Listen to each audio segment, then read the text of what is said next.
हाल ही में संघ प्रमुख मोहन भागवत ने पुणे में नए मंदिर मस्जिद विवादों के फिर से उभरने पर चिंता व्यक्त की थी।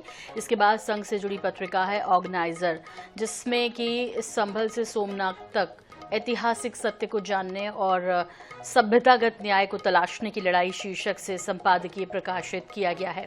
इस लेख में कांग्रेस पर कई आरोप भी लगाए गए हैं। लेख में कहा गया है कि उत्तर प्रदेश के संभल में हुए ताजा घटनाक्रम ने जनता के दिल को छू लिया। उत्तर प्रदेश के ऐतिहासिक शहर में श्री हरिहर मंदिर, जिसे जामा मस्जिद का रूप दिया गया, के सर्वेक्षण को लेकर दायर याचिका के बाद से शुरू हुए विवाद के बाद से लोगों और समुदायों के बीच संवैधानिक अधिकारों को लेकर एक नई बहस शुरू हो गई है। हमें इस बहस को क्षुद्र धर्मनिरपेक्षता के चश्मे से हिंदू मुस्लिम तक सीमित नहीं रखना चाहिए।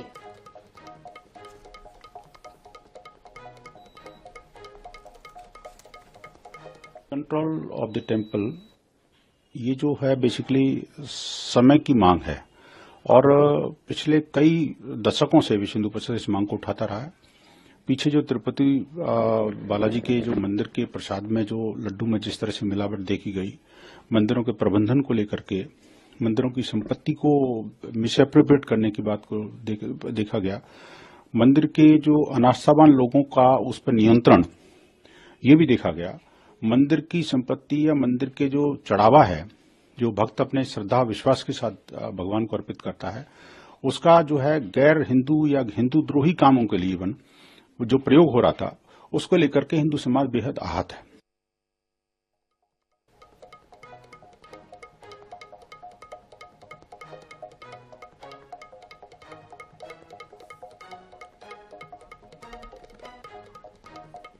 और स्वामी चक्रपाणी महाराज जी हमारे साथ जुड़ रहे हैं और अध्यक्ष हैं, आपको बता दें, राष्ट्रीय अखिल भारतीय हिंदू समाज के।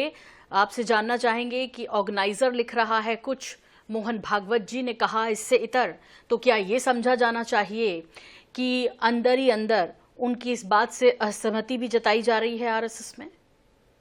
देखिए, स्वाभाविक रूप से कोई भी संगठन की पहचान उसके विचारों से होती है और जब शीर्ष पे बैठा हुआ व्यक्ति अगर विचार जो है उसके संगठन के सम्यक नहीं है तो स्वाभाविक रूप से हर व्यक्ति वो करता है। संघ की पहचान एक अपनी भारतीय सांस्कृतिक धरोहर और सांस्कृतिक जो हमारी कल्चर है उसकी संरक्षण के लिए है।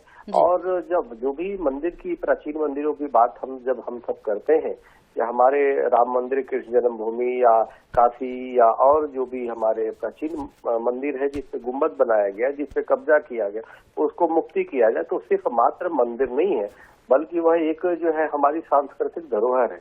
उसकी रक्षा सुरक्षा की बात हम करते हैं, जिससे पहचान हमारी देश की है और वो देश की आत्मा है।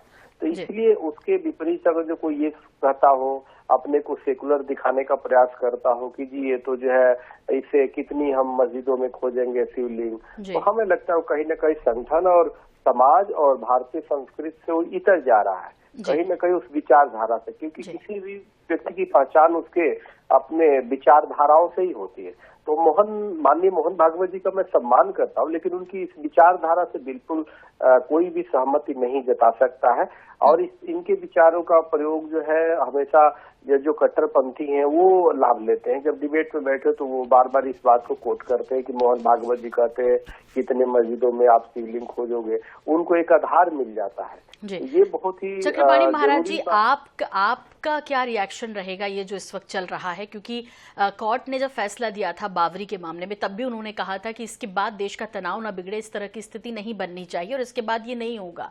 लेकिन अब जिस तरह से सभ्यतागत न्याय की बात की जा रही है, वहीं दूसरी तरफ तनाव भी बढ़ रहा है, या कहें जितनी भी खुदाई हो रही है उसमें कुछ ऐसा निकल रहा है कि वैसे ही शांतिपूर्ण माहौल ना रहे। तो ऐसे में आप क्या सोचते हैं, आपके विचार क्या है, क्या होना चाहिए? मेरे विचार ये है कि एक तो संसद से 1990 वर्षित एक्ट तत्काल समाप्त किए जाने चाहिए। दूसरा ये है कि जो मंदिरों की, जो प्राचीन मंदिरों की बात है जिसको मुगलों ने तोड़ा, एक बार संसद से उसको प्रस्ताव पास करके, कानून बना करके जितने भी हमारे प्राचीन मंदिर है उसको जो है तत्काल जो है सौंपे जाना चाहिए हिंदुओं को, और उनको सर्वे कराना चाहिए एक साथ। जो एक एक करके सर्वे हो रहा है, हमें लगता है कि एक साथ कानून बना करके सर्वे करके और हिंदुओं को सौंपे जाने की आवश्यकता है। जी, बहुत बहुत धन्यवाद हमसे जुड़ने के लिए चक्रपाणी महाराज जी आपका। तो चक्रपाणी महाराज जी को भी लगता है कि इसके लिए जो है नए सिरे से चर्चा करने की आवश्यकता है, और जिसका जो है वो हक उस